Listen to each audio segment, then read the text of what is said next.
어떤 이제 상담책에서 읽었던 내용인데요. 이 30대 위기라는 이 심리학 용어가 있다고 합니다. 이것은 26세부터 38세 사이에 일어나는 현상 중에 하나인데요.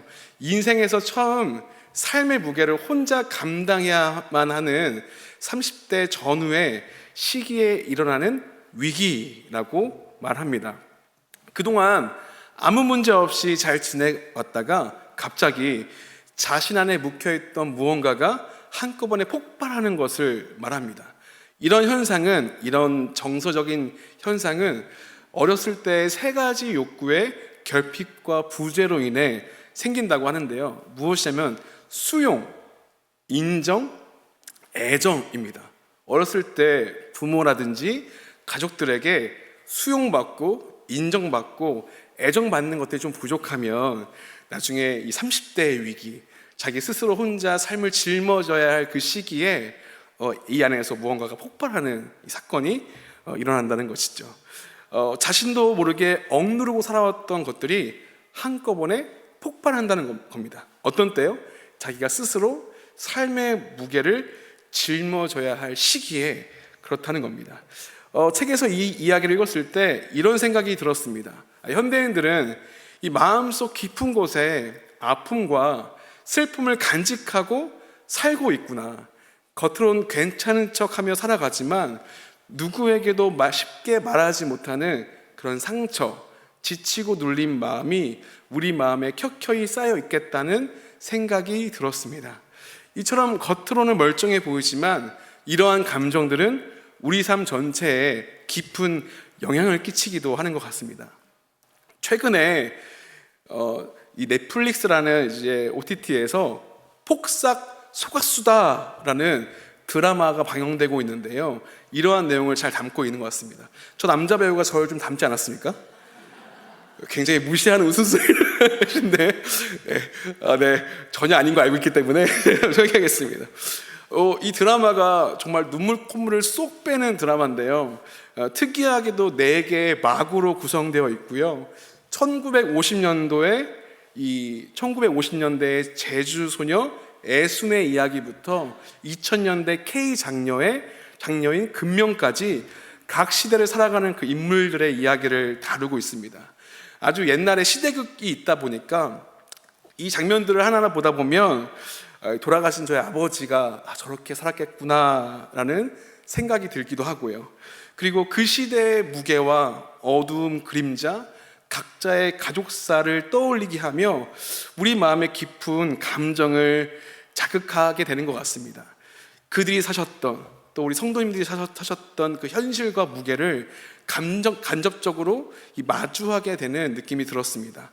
이 제목이 폭삭 속았수다인데요. 이 제주도 방언인데 이 제목만 보면은 누구한테 사기당할 것 같은 제목이지만 사실은 이것은 매우 수고하셨습니다 라는 의미입니다. 이 삶을 치열하게 또 시대의 그림자 가운데 살아낸 사람들에게 전하는 깊은 위로의 말인 것이죠. 흥미롭게도 이 드라마의 영어 제목이 있는데요. 인생이 귤을 준다면 이라는 제목인데 이건 사실 어느 철학자의 말을 인용한 얘기입니다. 어떤 격언이었냐면 인생이 레몬을 준다면 레모네이드를 만들어라. 그러니까 인생에 떫은 귤을 준다면 어떻게 할 것인가 라는 제목의 의미인 것이죠. 어려운 상황에서도 긍정적인 마음으로 시련을 극복하라 라는 의미를 담고 있습니다. 만약에 우리 성도님들에게 인생이 우리에게 떫은 귤을 준다면 또 고통과 어려움을 준다면 어떻게 하시겠습니까? 오늘 성경 본문의 주인공 야곱도 마찬가지였습니다. 야곱은 오늘 본문에 보았듯이 이제 스스로 자기의 삶을 짊어지고 살아가야 했습니다. 형을 속이고 도망친 뒤 외롭고 불안한 광야에서 돌 하나 베고 누워 잠든 그 밤, 야곱은 인생의 가장 밑바닥에 있었습니다. 그런데 놀랍게도 그곳에 하나님이 찾아오십니다. 그리고 그에게 약속을 하십니다. 오늘도 삶의 무게를 짊어지고 있는 우리에게 하나님의 약속이 필요합니다. 믿으십니까?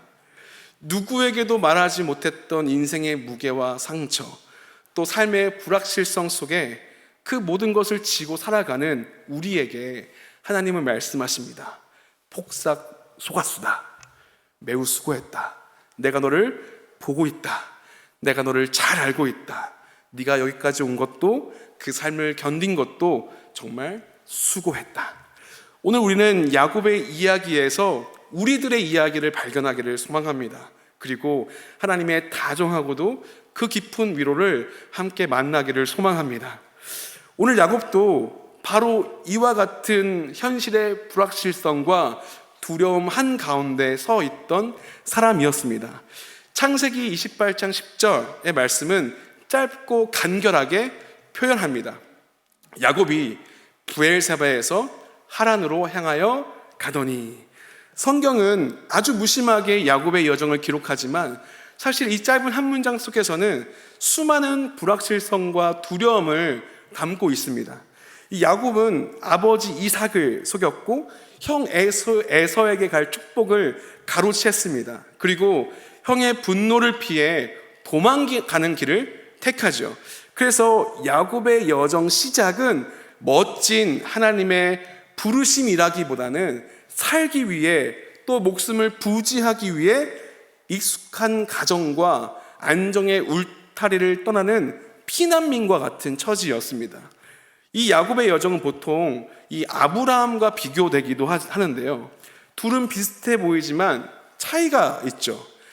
아브라함은 하나님의 부르심과 약속을 따라 길을 떠난 반면에 야곱은 자신의 잘못과 속임수로 인해서 도망자 신분으로 떠나고 있는 겁니다. 어찌 보면 아브라함보다 야곱의 현실이 더욱 공감되기도 하는 거죠.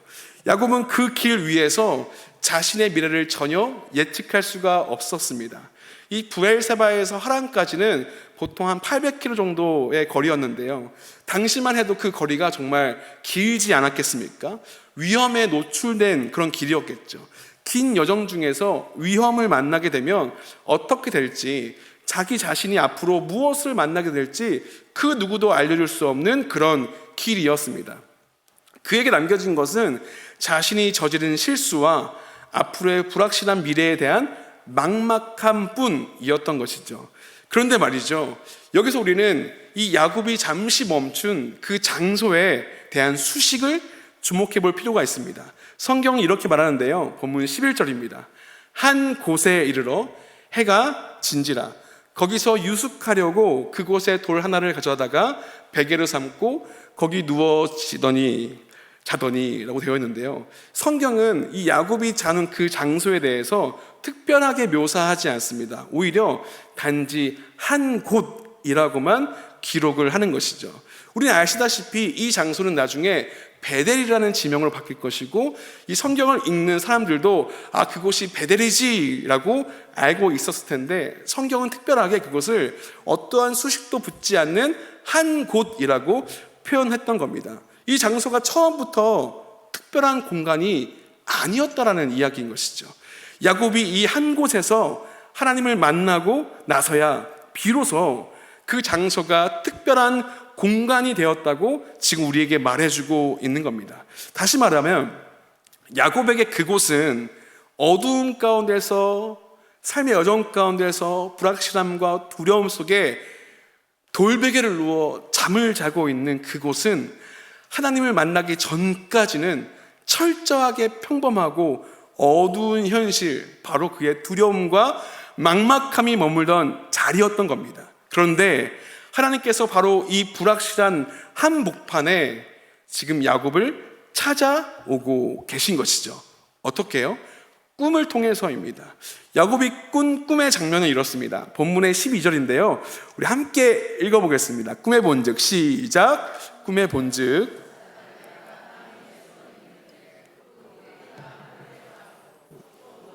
하나님의 사자들이 그 위에 오르락 내리락 가고. 이 사닥다리에 대한 해석은 정말 다양한데요.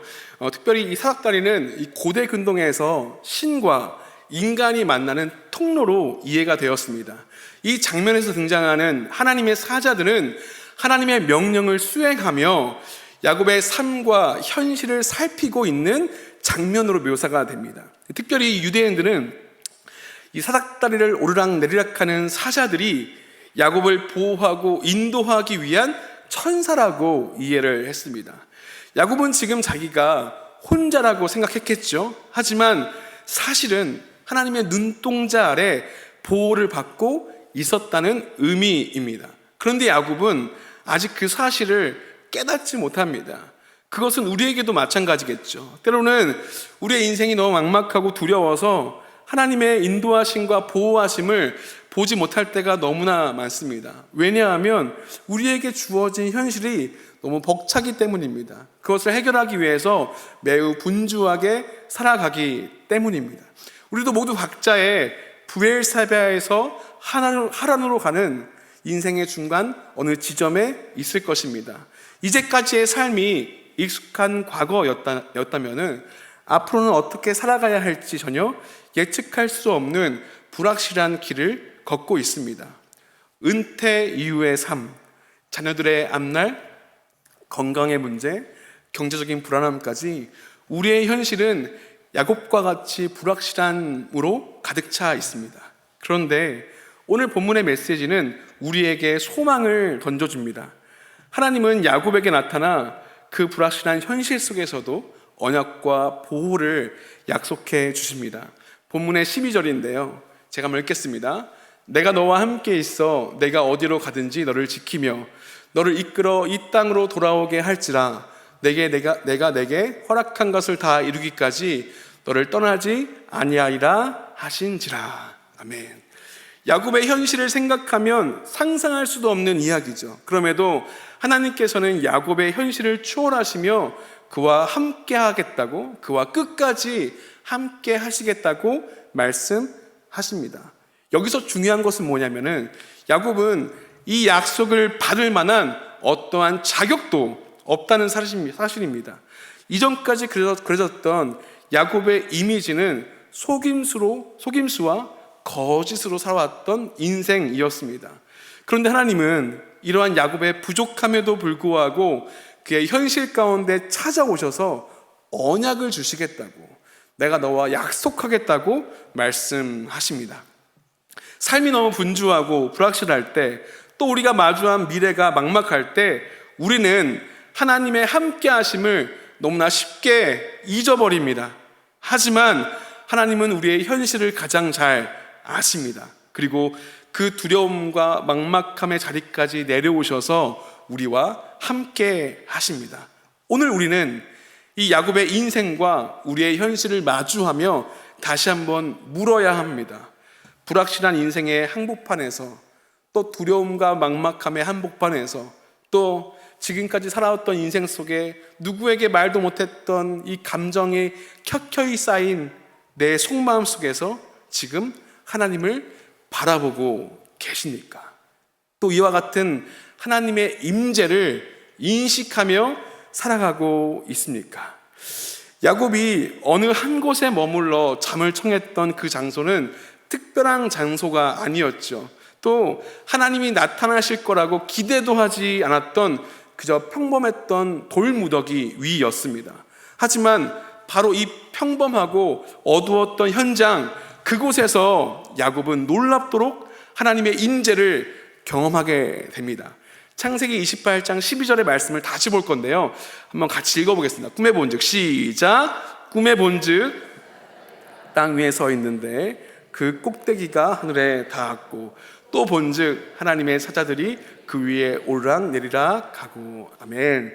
여기서 주목할 단어는 그 꼭대기가 하늘에 닿았고 라는 단어인데요, 이 사닥다리의 이야기는 이 창세기의 바벨탑 사건과도 비교가 됩니다. 왜냐하면 바벨탑 사건이 인간 스스로 하나님께 하늘에 닿으려는 시도를 했다면, 오늘 본문에서는 하늘에 닿아 계시는 하나님께서 친히 사닥다리를 통해 인간의 현실에 찾아오시는 모습을 그리고 있기 때문입니다. 이 바벨탑이 인간의 욕심과 교만, 또 스스로 자기의 인생을 살고자 했던 주도권의 상징이었다면, 야곱의 사닥다리는 온전히 하나님의 주권적인 다가오심, 임재를 지금 나타내고 있는 겁니다. 야곱이 하나님을 찾아갔던 것이 아니라 하나님께서 먼저 그의 삶 한가운데로 내려오셨다는 것이죠. 그는 하나님을 맞이할 준비가 전혀 되지 않았었습니다. 오히려 그의 도망자 신분 때문에 하나님께 나아가기 어려웠을 겁니다. 하지만 하나님은 바로 그 지점에서 야곱을 찾아오십니다.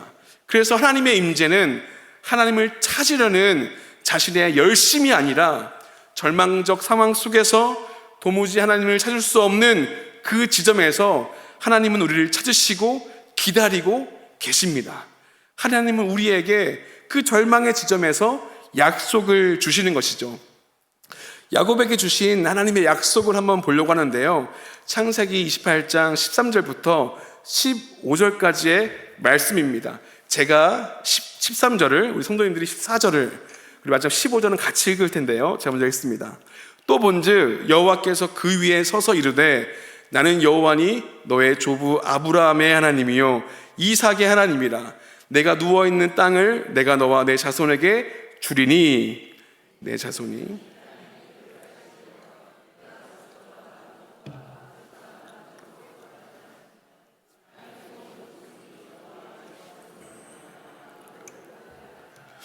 우리 함께 읽겠습니다. 내가 너와 함께 있어 내가 어디로 가든지 너를 지키며 너를 이끌어 이 땅으로 돌아오게 할지라. 내가 내게 허락한 것을 다 이루기까지 너를 떠나지 아니하리라 하신지라. 아멘. 이 하나님의 말씀에는 크게 세 가지 중요한 약속이 담겨져 있는데요. 첫 번째는 바로 땅과 자손의 약속입니다. 하나님은 지금 야곱이 누워있는 그곳을 그와 그의 자손에게 주겠다고 말씀하고 계십니다. 이것은 야곱 개인에게 처음 주어졌던 그 약속이 아니었죠. 이미 할아버지 아브라함과 아버지 이삭에게 주었던 말씀이었습니다. 그러니까 하나님은 야곱이 불확실성 가운데서도 이전에 조상들에게 주셨던 그 약속을 잊지 않으시고 변함없이 이어가신다는 자기의 신실함을 지금 강조하고 있는 겁니다. 우리가 살아가는 인생도 마찬가지겠죠. 하나님의 약속은 우리의 현재 상황이나 우리의 자격에 따라 바뀌는 것이 아닙니다. 우리의 불확실과 그리고 어려운 감정 속에서도 또 실수에도 불구하고 하나님의 신실하신 그 약속은 결코 변하지가 않습니다. 둘째는 하나님의 보호와 동행의 약속입니다. 내가 너와 함께 있어 내가 어디로 가든지 너를 지키며 라는 본문 15절의 이 표현은 하나님께서 야곱을 지속적으로 돌보시고 그의 삶과 함께 하시겠다는 뜻입니다. 여기서 지킨다라는 단어가 특이한데요. 이 단어는 단순히 보호라는 단어적 개념이 아니라 목자가 양을 보호하고 철저하고 세밀한 돌봄과 인도를 나타낸다는 의미입니다. 세밀하게, 디테일하게, 사랑으로 너를 지키겠다 말씀하고 계시는 거죠. 하나님은 야곱이 앞으로 겪게 될 수많은 위기와 역경 속에서도 그를 지키고 보호하실 것이라고 약속하십니다. 우리의 삶도 마찬가지입니다. 우리 인생의 다양한 변화를 겪으며 두려움과 불안을 마주할 수밖에 없지만 하나님께서는 그 모든 순간에 우리와 함께 하시며 우리를 보호하시겠다는 겁니다. 마지막 세 번째는 야곱의 안전한 귀환을 약속하셨습니다. 이 약속이 매우 중요한데요. 하나님께서는 이 야곱이 하란으로 향하는 이 긴 여정을 마친 이후에 반드시 그 땅으로 다시 돌아오게 하시겠다고 분명히 말씀하십니다. 야곱은 자신의 잘못으로 인하여서 도망자 신세였지만 하나님은 그가 다시 돌아오게 될 그 미래를 분명히 보장하셨습니다. 지금 당장은 모든 것이 불확실하지만 하나님이 인도하시는 길은 결국 안전한 귀환과 회복의 자리로 이끌어줄 것입니다. 하나님은 결코 야곱을 포기하지 않으시고 그가 처음 떠났던 자리로 다시 돌아오도록 그를 인도하시겠다는 겁니다. 그런데 더 놀라운 사실은 이 약속을 하시면서 하나님께서는 야곱에게 어떠한 조건도 먼저 요구하고 있지 않다는 사실입니다. 오히려 야곱이 하나님의 약속의 그 결단 이후에 스스로 서원을 하고 있습니다. 본문에 20절과 21절인데요. 제가 읽겠습니다.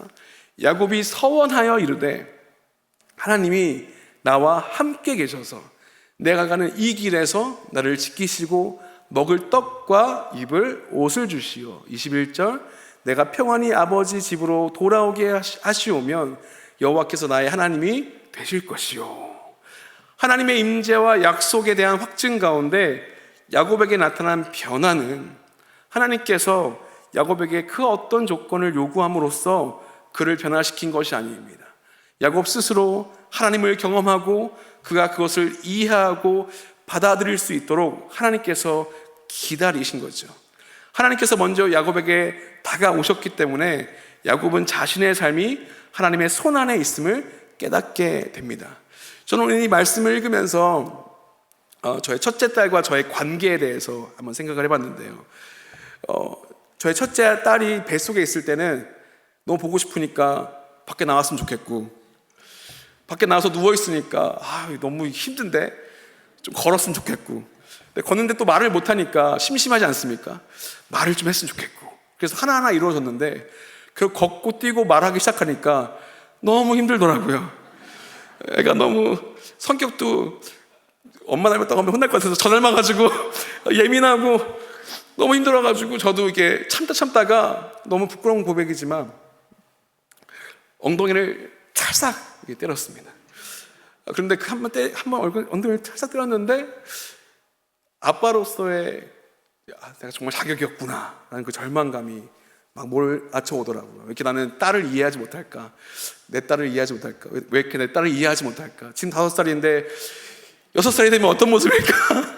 이런 걱정들이 있는 거죠. 그래서 저희 아내한테 어떻게 해야 되지? 내가 이렇게 너무 이게 절망적인 존재였다니 막 이렇게 보냈더니 오은영 리포트를 영상을 딱 보내주더라고요. 그래서 그 영상을 딱 보는데 어떤 내용이었냐면 아이가 찡찡거릴 때 어떻게 대처해야 하는지를 방법을 알려주는 그 내용이었습니다.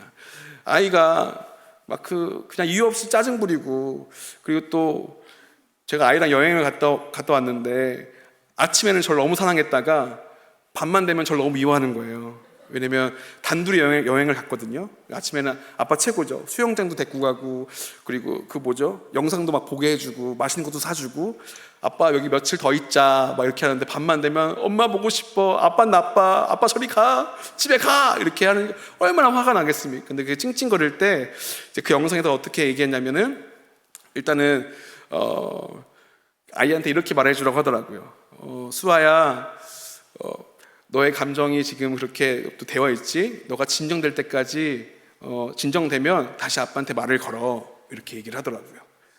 그래서 근데 그 말을 하고 나서 지켜야 할 원칙, 꼭 반드시 지켜야 할 것이 있다고 하더라고요. 그게 뭔지 아십니까?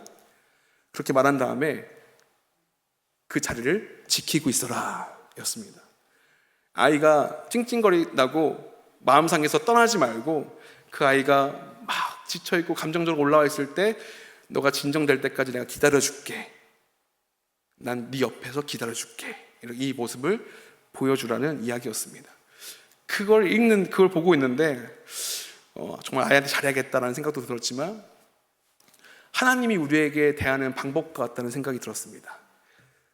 하나님은 지금 나를 기다리고 계신 건데, 내가 지금 절망 가운데 감정이 올라왔을 때 내 안에 있는 수많이 겹겹이 쌓여있는 감정들 속에서 흥분하고 있고 어려워하고 있을 때 그 신실하신 약속을 가지고 옆에서 기다려주고 있는데 우리는 그 기다림을 때로는 하나님은 침묵하고 있구나라고 오해하고 있다는 것입니다. 오늘 하나님께서 야곱에게 했던 방법은 뭐냐면 내가 너와 함께 할 거야, 너를 돌이키게 해줄게, 돌아오게 해줄게 라는 신실하신 약속으로 선포하셨고 그를 기다리셨다는 겁니다. 지금 하나님께 나와 믿음으로 고백하는 인물은 바로 야곱인 것이죠. 하나님의 기다리심으로 말미암아 지금 야곱은 한적한 그곳, 어두운 그곳, 그리고 평범했던 그곳을 지금 하나님의 집, 하나님이 거하시는 성소로서 하나님을 예배하기 시작했던 겁니다. 이제 우리의 불확실함과 두려움을 초월하여 역사하시는 그 하나님의 약속을 믿고 신뢰하며 다시 한번 하나님께서 마련하신 그 길을 향해 용기를 내어 걸어가시기를 소망합니다. 오늘 우리가 묵상한 이 창세기 28장의 본문은 신약 성경에서 요한복음에 직접적으로 다시 등장합니다. 요한복음 1장 51절인데요.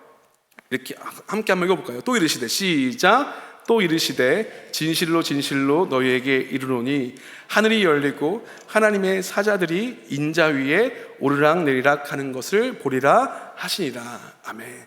오늘 본문 창세기의 사닥다리 이야기와 구조가 비슷하죠. 다시 한번 본문 12절을 읽으면 꿈에 본즉 사닥다리가 어디에 서 있다고요? 땅 위에 서 있는데, 땅 위에서 야곱과 하나님을 이어주는 그 장소, 하나님의 집의 역할을 지금 요한복음 1장 51절에서는 누가 하고 있는 거냐면 바로 예수님이 하고 있는 겁니다. 하나님의 사자들이 인자 위에, 예수님 위에 오르락 내리락 하는 것을 보리라 하시니, 이 말씀은 바로 야곱이 꿈속에서 보았던 하늘의 사닥다리를 떠오르게 합니다. 야곱은 꿈에서 사닥다리를 통해 하늘과 땅이 연결되어 있고 천사들의 오르락내리락 하는 모습을 보았습니다. 그런데 예수님께서는 오늘 자신을 가리켜 바로 이 사닥다리가 나라고 말씀하십니다. 즉 예수님께서 바로 하늘과 땅을 연결하는 유일한 통로, 곧 하나님의 임재와 축복이 경험되는 하늘의 문인 것이죠. 이것은 우리에게 어떤 의미일까요? 야곱이 보았던 사닥다리는 하나님께서 친히 인간에게 내려오시는 은혜와 임재의 상징이 되었습니다. 인간의 노력이나 공로와 상관없이 하나님께서 직접 우리의 삶 한복판에 찾아오셨던 그 사건이 되었습니다. 이 사건은 이제 단순한 꿈이 아니라 역사 속에서 육신을 입고 오신 예수 그리스도의 성육신과 십자가 부활을 통해 완성되었다는 겁니다. 예수님이 바로 우리의 삶의 현실 한가운데, 우리의 어두운 밤 가운데 오셔서 우리와 하나님과의 사이를 완전히 잇는 다리가 되어 주셨습니다. 야곱은 하나님께서 약속하신 그 땅에서 결국 돌아오게 될 것이라는 약속을 받았습니다. 그는 그 약속을 신뢰하며 불확실한 미래를 건넜죠. 마찬가지로 우리에게도 하나님은 예수 그리스도를 통해 동일한 약속을 주셨습니다. 예수님은 우리와 하나님 사이를 막고 있던 죄의 벽을 허무시고 우리가 하나님 아버지께로 온전히 돌아갈 수 있도록 길을 열어주셨습니다. 우리의 인생이 아무리 불확실하고 두려운 밤길이라고 할지라도 이제 우리는 예수 그리스도 안에서 하나님과 연결된 삶을 살 수 있게 된 것입니다. 이것을 믿으십니까? 아멘. 요한복음에서 예수님께서 이 말씀을 하신 장면은 나다나엘이 예수님을 만나 그분이 참된 구세주임을 고백한 직후이죠.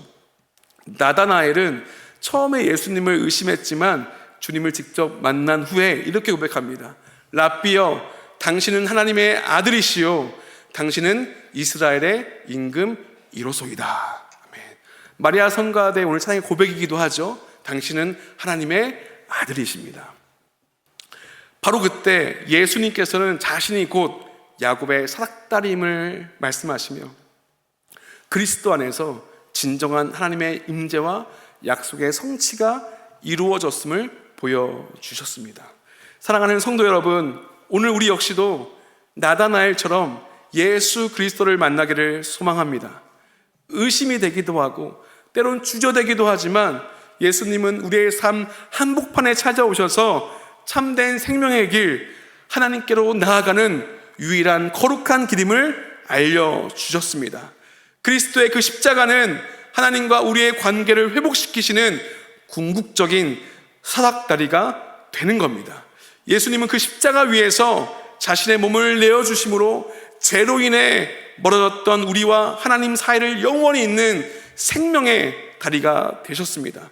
우리가 걷는 길이 아무리 험난하고 불확실한 길일지라도 이제 우리 앞에 있는 길은 예수님께서 친히 여신 길이기에 결코 두려워할 필요가 없습니다. 창세기에서 야곱이 깨달았던 그 고백, 이것은 다름 아닌 하나님의 집이요 이는 하늘의 문이도다 하고, 이것은 우리에게 더 이상 특정 장소나 건물에 한정되는 것이 아니죠. 예수님이 계신 곳, 예수님을 믿는 우리 삶 자체가 바로 하나님의 집, 하늘의 문이 되었기 때문입니다.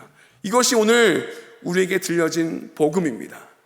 이 예배당 안에서만 하늘의 문이 있는 것이 아니라 삶의 불확실함, 어두운 공간, 두려운 밤길에도 그것이 바로 하늘의 문이라고, 예수님과 동행한다면 그것은 하늘의 문이라고 우리에게 선포하고 계신 겁니다.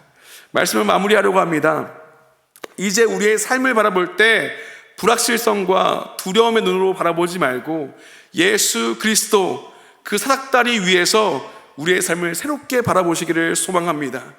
예수님께서 우리와 함께 계시기에 우리가 있는 그 어떤 것도 더 이상 평범하거나 버려진 돌 무더기와 같은 땅이 아닙니다. 그리스도께서 우리의 삶 가운데 함께 하심으로 그곳은 언제나 하나님의 임재가 충만한 베델이 되는 겁니다. 이것이 오늘 우리가 확실히 붙들어야 할 복음입니다. 야곱의 꿈은 먼 과거의 사건으로 끝나지 않았습니다. 그 꿈은 이제 우리의 삶에서 예수 그리스도를 통해 현실이 되었습니다.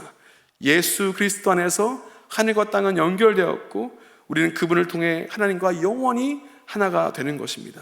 이것이 진정한 복음의 기쁜 소식입니다. 그래서 우리는 더 이상 우리 스스로 사닥다리를 만들거나 쌓아 올리지 않아도 됩니다. 예수님이 이미 우리를 위해 완벽한 사닥다리가 되어주셨기 때문입니다. 우리가 해야 할 유일한 일은 그 사닥다리이신 예수님을 붙들고 바로 하나님께 나아가는 겁니다. 이제 예수님을 붙드십시오. 그분 안에서 우리는 완벽한 확신을 누리게 될 것입니다. 우리의 두려움은 평화로 바뀌게 될 것입니다. 예수 그리스도를 통하여 하나님 아버지께 온전히 나아가는 참된 복음을 붙들고 나아가는 우리가 되기를 간절히 소망합니다.